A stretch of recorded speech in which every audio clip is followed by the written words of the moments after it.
Hello, my loves. I am still on a high from seeing Madonna literally 2 weeks ago. I was front row, y'all. Like, y'all just cannot understand. Like, I was literally front row. I saw her. She was right there. So, like, I'm just not over it. Like, I have not shut up about it to anybody. Like, no one has been asking me, and I've just been, like, offering up my entire story. Like, these poor people are just trying to go about their business, and here I come, just, like, out of nowhere, being like, okay, so I saw Madonna. Let me tell you everything about it. Like, just for no reason, but I'm sorry, I just like can't help it. So I was like, you know what, let's do a Madonna album, why not? I'm clearly in the mood. And I'm doing True Blue because for some reason I always kind of associated this album with the winter time. Maybe it's because I first listened to it in the winter time, and also like blue, winter, ice, there's a theme there. So like, I don't know, I just always kind of felt that, and it's been like so cold lately, it's been like snowy, so I don't know, I just feel like an album called True Blue just kind of like fits the vibe.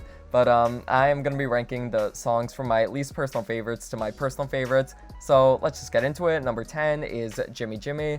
This song is cute. I mean, I like it. I feel like a lot of people kind of rank this one lower, and yeah, I see why. Like, it's cute. It's cute. It's a very, like, 50s kind of throwback type of song. It's fun. I really like the whole, like, Jimmy, Jimmy, Jimmy, Jimmy, like, that little refrain. Yeah, I mean, I just don't really have much to say about it, because I feel like it is just kind of a basic, like, fun little upbeat 50s throwback. I love how she sounds in it. She sounds like so adorable. I don't know, it just sounds like so much fun. And there's like a brightness to the song. Like, it's very light, it's very like airy, but I don't think it's necessarily that memorable. That's my only thing. Like, I just don't really see myself going back to this one a lot. Like, I don't really revisit it a lot. And it's funny because like you would think it would get stuck in my head more because it is so catchy, but it just never does. I don't know what it is. It's fine. Like, I just really don't have much to say about it. Like, I think it's a good song. It's cute. I'm not gonna skip it. Like, I'm not gonna call it filler because I feel like that's kind of harsh. And also, this album is like very short, so I don't really feel like there is necessarily that much filler. But yeah, like this one, could I do without it? Sure, but it's here. It's fine. It's good. Number 9 is Ain't No Big Deal. So this was actually a B-side to the song True Blue. And it's not actually on the album itself, but I don't know, whenever I do rankings, I always try to include like all the B-sides and whatever, even if they weren't like officially on the album. But this was actually meant to be her debut single, I guess. And it didn't even end up making it on her first album. So they just decided to repackage it as the B-side to True Blue, I guess. I don't know, that's like a weird story. Like, I feel like I've never heard of that before. I mean, I've heard of like songs from previous albums that didn't make the cut being bonus tracks on like the next album, but this one was not even from her last album. Her last album was like a virgin, so they literally just like grabbed something from, I'm assuming this must have been made like 1980, 1981, around then, and then just like repackaged it like 5 years later. I don't know, it's like an interesting story. But yeah, as far as like Madonna songs go, this is like so like run-of-the-mill 80s. Like, when you imagine 80s Madonna, this is exactly the type of song that you would picture. And I really like it for that reason. I think it's fun. It's really upbeat. It's very danceable, very like synthy. It's just so like that sound. Like, I feel like if you talked to a young person and they didn't know Madonna and they just had to like make up a song that they think she would have sang in the 80s, like they would come up with something that's like this. It just really, really is so like stereotypical sounding. And I don't mean that as a bad thing. Like, I actually really do enjoy the song. And of course, like 80s Madonna slaps and her debut album slaps, so like whatever. I definitely don't think this would have been a great debut single. Like, everybody, obviously that song is like so iconic, so yeah, we're kind of biased. But I just don't even think it like compares, you know? Like, everybody is this kind of like weirder, like funkier dance track, and Ain't No Big Deal, like, it's a cute little like love bop, and she sounds cute in it, but there's not really much that stands out about it. I think maybe if it was her debut single, like, would it have done something? I guess. Like, it's hard to say. Like, we can't really rewrite history like that. But I don't know. I just think Everybody is the stronger song of the two, obviously. But yeah, Ain't No Big Deal. It's fine. I have nothing really much more to say about it. If you haven't heard it, definitely seek it out, because it's definitely like an interesting piece of Madonna history, and definitely one that I didn't know about for a long time. Again, it was just this random B-side that they decided to include 5 years later on a whole new album, so interesting story. The song itself, it's still good, but yeah, again, not really one that I revisit a ton.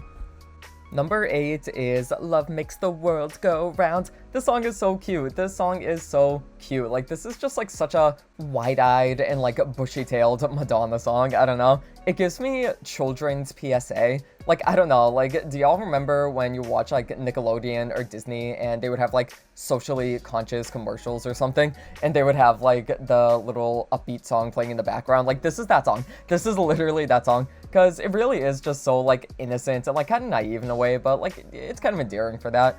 I don't know, like the lyrics, make love, not war, we say. It's easy to recite, but it doesn't mean a damn unless we're gonna fight. Like, it is very simple. It is very, you know, not the deepest song, but I don't think it needs to be, you know? Like, this is just like a good, positive message. And yeah, definitely nowadays it doesn't really hold up. I feel like when people try to do songs like this now, it's not really as upbeat, like, because this song is very upbeat and danceable and like synthy and kind of electronic in some ways, but nowadays people probably wouldn't take that approach to like a socially conscious song, so it definitely makes it a product of its time, but it's still really fun. Like, I just think that it's a really, really good upbeat moment. It's a nice, simple little like world peace sentiment, and you know, I believe that coming from Madonna. That's the thing, like, I actually do believe the lyrics coming from her. I feel like she probably wouldn't make a song like this nowadays.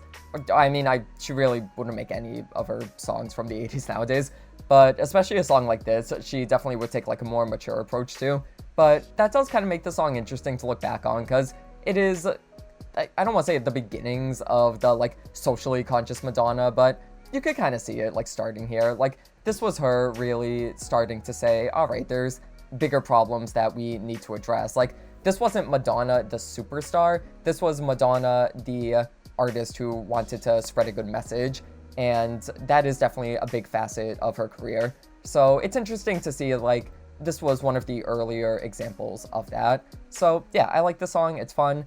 My one really petty criticism is Ashlee Simpson has a song called Love Makes the World Go Round, and that song, I'm so sorry, just eats this one alive. So I can't really listen to this one without like wanting to listen to the Ashlee Simpson version. I'm so sorry. But listen, anything going up against Ashlee Simpson, to me, it just can't win. Like, if you're going up against an autobiography song, it's not happening. I'm so sorry. Number 7 is Where's the Party? I'm sorry, I need to stop singing all these titles. Where's the Party? Again, like, this is just a really fun bop. I've always said it, I just love a good, simple party song that's about, you know what, we worked all week, let's go party. Like, that's it. That's all that the song's about. Literally, that is the entire conceit of the song, and I simply cannot not like a song that's like that. Like, I just always love a good, let's relax, let's let loose type of moment, and that's what this is. Again, it is just so simple. The songwriting is so simple, but it's so relatable, you know? I think that the simpleness works in its favor, because who can't relate to having to go to work and hating it and then leaving and being like, you know what, where's the party? Like, let's go out. I just love that. I just think that this is a fun, simple, upbeat track. Nothing really more to say about it. It's just a really good time. Where is the party? That is what I'm asking. Number 6 is the exact opposite. It's Live to Tell. Live to Tell, this is one of her best ballads. Oh my god. When she sang this at the Celebration tour, oh my god, it was so incredible. It was so moving. She had all these projections of people who died from HIV and AIDS, and like, of course I was bawling. Like, I was literally just like in tears, and she sounded amazing doing it. It was just so incredible, so incredible. This song is really genuinely one of her best ballads. It holds up so well. I just love the atmosphere of the song. Like, if I had to describe Live to Tell, I would say that it's atmospheric. It just has like this grand scope to it while still sounding stripped back. Like, I don't know if that makes any sense, but to me, I love how like haunting and kind of big the production itself sounds, offset by Madonna's really vulnerable vocal performance. I just think that it makes the song so memorable and haunting, like really, genuinely. This is a song that still gives me goosebumps every single time I listen to it. I remember the first time I heard it, I was just kind of floored. Like, I just kind of like sat there after I heard it and was like, oh my god, like, I just did not know what to do. I was probably in a mood for the rest of the day. I mean, that's just the kind of impression that this leaves on you. And I love how it's a nice, like, long track. I mean, the album version, it's like almost 6 minutes, and I love how there's like this little instrumental part, sort of halfway through, where, yeah, it's just like the instrumentals and it's very ambient, and then she comes back with the "if I ran away," like, it's so, like, good. It's just all so well done, and obviously it's very well written. I love, the line, "I know where beauty lives, I've seen it once, I know the warmth she gives, the light that you can never see, it shines inside, you can't take that from me." Oh my god, it's just so, so good. And the thing is, like, I've never actually been totally sure, like, what the song exactly is about, but I feel like it's written in a way where it could really kind of apply to anything. I mean, I know that she said that sort of the inspiration for it came from her parents and, like, her relationship with them. I'm assuming more specifically her father. Like, she's saying, like, a man could tell 1,000 lies. I've learned my lesson well. But yeah, like, I've never totally been sure, like, how to necessarily interpret the song, but it's still just one that gets to me despite that.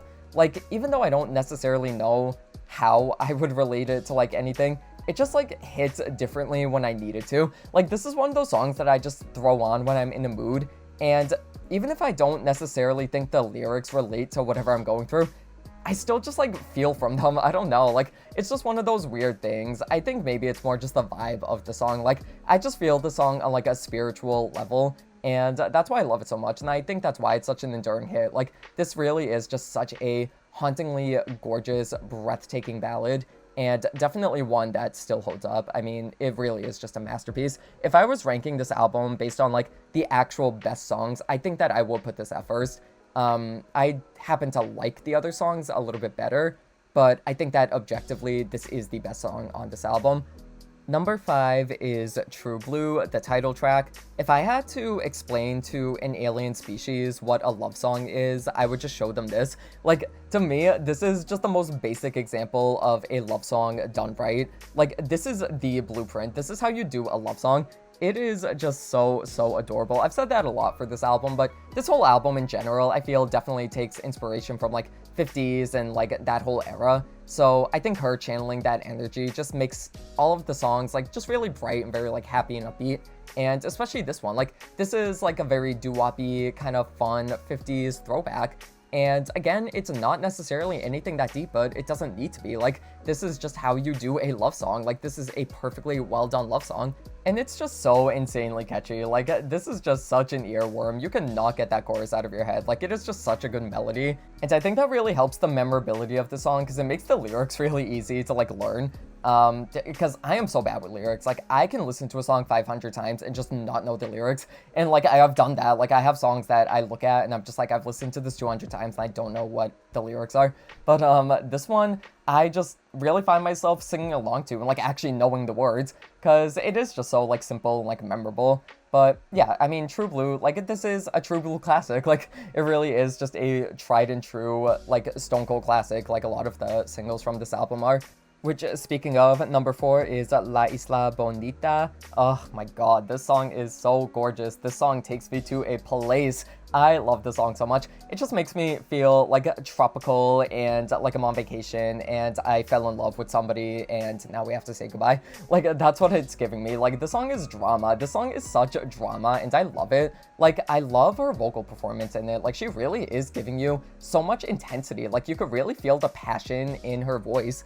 And I think that it's just produced well. It just sounds so gorgeous. Like, you have, like, the drums and the, like, a little synthy flourishes. And it manages to sound 80s, but not outdated. Like, I really don't think the song sounds very outdated. Definitely sounds like it's from the 80s, but it still manages to be timeless. And I think that's because she's telling a story in it. Like, there really is just this timeless quality to this love story that she's telling of this boy and girl who are on an island together and they fall in love. Like, it is just so, so good. Like, this is pop storytelling at its best. And of course, no one else could give us that but Madonna. I absolutely love La Isla Bonita. And again, super, super catchy. Just a really, really catchy hook. and definitely one that will stick with you. So memorable, so fucking good. Oh, and the bridge, this is the best bridge on the whole album. I want to be where the sun warms the sky. Oh my god, it's just so good. It's so good. Like, I'm sorry, I need to stop talking about this song right now. I'm getting too excited. And also, it's kind of making me depressed because I'm literally, as I'm recording this, I'm looking out the window and it's like snowing. And I'm just thinking of a beautiful island where there's a tropical island breeze. So I just need to get off of this right now. Number 3 is Papa Don't Preach. This song is so incredible. Like, I just need to, like, give my flowers to Madonna right now. The fact that she made a song about teen pregnancy in the 80s, who else was doing it? Who else was doing it? Literally, like, I went on this rant to my friends the other day, and they just looked at me like, what the hell? Like, no one asked. But I just didn't care. It was, like, totally unprompted. But, like, who else was making a song like this in the 80s? I mean, like, on the stature of Madonna. Like, who else who had Madonna's popularity and influence was doing something like this? Like, this is just so incredible. Like, this is why she's the queen of pop. Like, this is why she will forever be the queen of pop, because no one else, nobody else would have the balls to release a song like this in the 80s, the very conservative 80s. I just will never be able to get over it. Like, this song is just so powerful. I mean, like, also just on top of being like a very catchy and like well-produced song, like all the songs on this album are, and again, just like very memorable, very sticky. But it is just such a powerful message for her to be this, or portraying this woman who is asserting her dominance and saying, like, I am keeping my baby. Like, this is my decision and I'm making it on my terms. Like, oh my god, it just gives me goosebumps. Like, literally thinking about a woman asserting herself in the way that Madonna did in the 1980s, where it was obviously very much not, like, feminism was not where it was nowadays. It's just so powerful. Like, that is why you just need to respect Madonna. Even if you don't love Madonna, even if you hate Madonna, you just have to respect her. Like, I just can't imagine having the balls to do this, like having the absolute gall to go make a song like this during the damn, like, Reagan administration. I mean, it is just crazy. It is just absolutely crazy. But yeah, on top of all of that, the song really is just such a bop. Like, it really is just so catchy. Like, this is the catchiest teen pregnancy song that I've ever heard. I'm not sure how big that genre is, but this is definitely the best one. I also just love the, like, almost classical instrumentation in the song. I don't know, like, there's very, like, string heavy moments. Like, there's a whole, like, string arrangement and a little string section during the bridge. There's, like, this, like, swelling orchestra sound to it, and it's mixed with, like, the synthy, like, 80s dance pop, and it just works, like, shockingly well. I mean, this is just such a beautiful, beautiful song. Like, this really genuinely is one that should be, like, studied. Like, this really is a song that people should be writing papers on and, like, dissertations on. It is, like, relevant today as it was back then, and I just find that incredible. Like, she was so, like, unironically ahead of her time. Like, seriously, this is why she's the queen of pop. I will say it till I'm blue in the face. Number 2, y'all are gonna laugh, but it's White Heat. This one is just a bop. Like, I just really don't have much to say about it outside the fact that it is unbelievably catchy and just one that I shake my ass to all the time. I absolutely love this song. When I was first getting into Madonna, I didn't really listen to, like, her albums in full. Like, I just kind of listened to her singles because I think I was just intimidated by how large her discography was. So a few years later, I finally actually started listening to her albums, and this was the one that, like, grabbed me the most. Like, of all the deep cuts that I listened to, I just remember this was absolutely one of my favorites. And this is definitely one of my favorite, like, deep cuts from the 80s, from her 80s output. This one and Stay from Like a Virgin. Oh my god, I love Stay so much. But yeah, White Heat, this is just a gloriously dramatic, kind of hammy bop, and I mean that in a good way. I love how the song actually samples the movie White Heat. I am such a gangster movie girly. Like, I can watch literally every single mafia movie, like, ad nauseum and just not get tired of them. And it's so funny because they're all the same. Like, they're literally all the exact same movie. Like, they just hit the exact same beats. And yet I love all of them. I don't know, maybe it's the Italian in me, but yeah, I love mafia movies. So the fact that she has a song paying homage to, like, that whole kind of, like, general, like, genre and that whole time in Hollywood, I just love. And I love how during this era she really did try to evoke, like, the glamour and, like, the over-the-topness of, like, old Hollywood. I just love that. I think that was, like, such a cool aesthetic to take on. And, like, obviously she continued doing that for, like, Dick Tracy and stuff.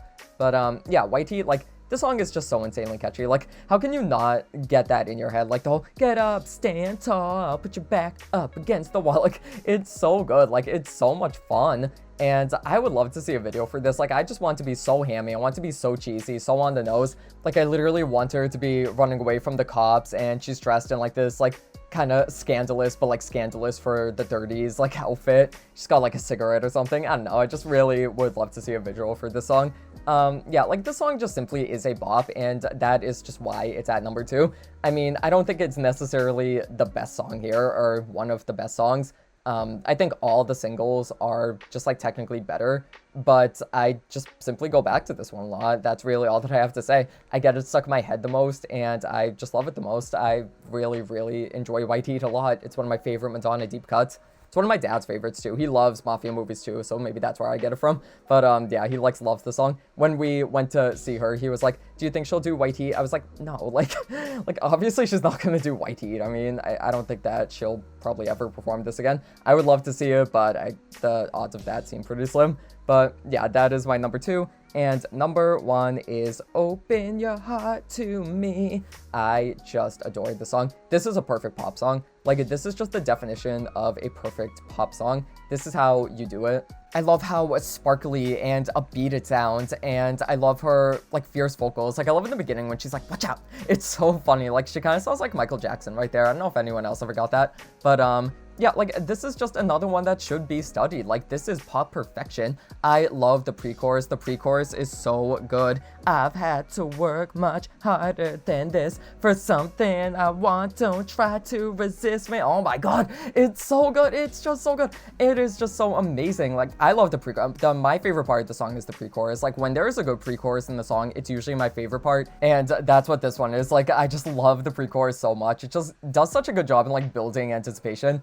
And, like, the chorus delivers on that. Like, the chorus is so catchy, it's so memorable, and again, like, it's simple. Like, this is just a simply written love song, but there is still, like, a little bit more depth. Like, I love the second verse when she's like, "I think that you're afraid to look in my eyes. You look a little sad, boy, I wonder why." I just love that. Like, she is obviously trying to, like, get through to this man, like, reading his emotions. I love that.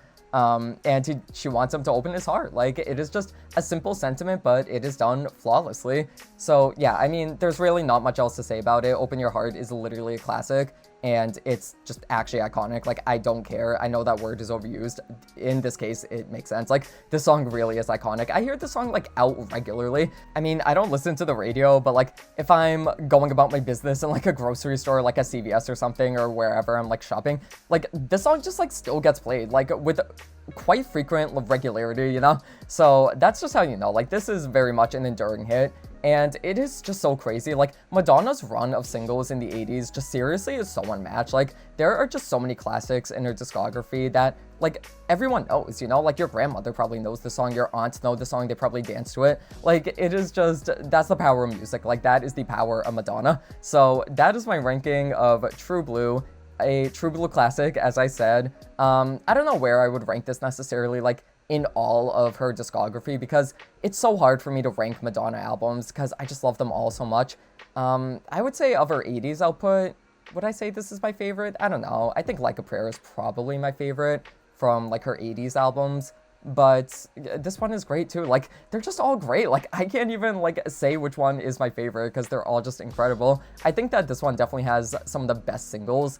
But then I think of, like, a Virgin. I just love Material Girl so much. There's too many good songs. Like, she just made way too many good songs. It's, like, actually unfair. Like, Madonna is just so unmatched. She is just so unmatched. She is just on a different level. But yeah, True Blue, I love this album, if you couldn't tell, and I just loved talking about it. This really is, like, a very, like, happy album. I just think that this album in general is very, like, serotonin boosting. Like, this whole album is just very, like, upbeat and, like, bright, and I mean, aside from Live to Tell, but, like, it's just very happy. Like, it's very, like, skippy and, like, jaunty, and I think that's definitely because she was taking on, like, the whole 50s aesthetic for it, which I love. So yeah, I mean, I just really enjoyed this era for her, and I loved talking about it. I wish that I could have gone to see her on the Who's That Girl tour. One day when they invent time travel, I'll definitely go back. I'll see that one, I'll see Blonde Ambition, and I'll watch them all. But yeah, let me know what your guys' favorites are from this album. Let me know if any of y'all have seen her in concert recently. I'd love to hear your guys' experience from the Celebration tour if you've gone. I know for me, I have not shut up about it. Like, I've been so annoying about it, but I just don't care. Like, I saw the Queen of Pop. Like, she was right in front of me. She's saying Open Your Heart, like, directly in front of me. Like, can I just say, I feel like that made me have a more special bond with that song now. Like, I will never, ever forget her literally being 10 feet away from me and just singing Open Your Heart and like looking at me like my heart was open. My heart was very much open. But yeah, so that was my True Blue ranking. Let me know what your guys' picks are, and I will see you next time.